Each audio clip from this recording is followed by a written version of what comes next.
gümnaasiumis ning olen sellel aastal samuti tore suvekooli korraldusmeeskond.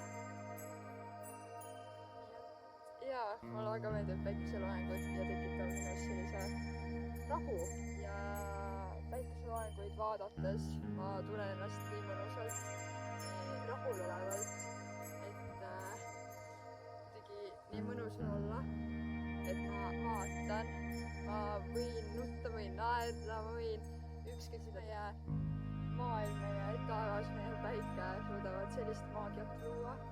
See on lihtsalt imeline ja kui veel igaõhtuselt panna kokku päikeseloengud ja rattaks sõitmine, vot see on minu jaoks parim selline kombo, et ma võtangi ratta, ma sõidan natukene oma kodust eemale, paar kilomeetrit, et sellist imelist vaadet nautida, mitte küll neid väga imelisi sääski sööta, aga kui on selline vaade, siis elab küll need sääsed üle.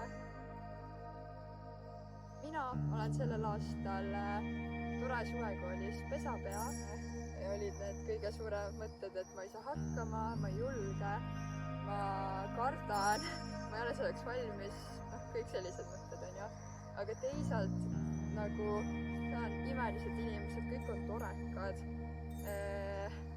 ja ma saan nagu arendada ennast, ma saan veel rohkem õpetada, õppida teistelt noorematelt torekatelt ja kui need panna nii-öelda kaalule, siis jäi ikkagi see otsus, et jah, ma olen pesapea ja muidu lihtsalt lisaks aitan ka muid suvekooliga seonduvaid asju teha meeskonnas muidugi.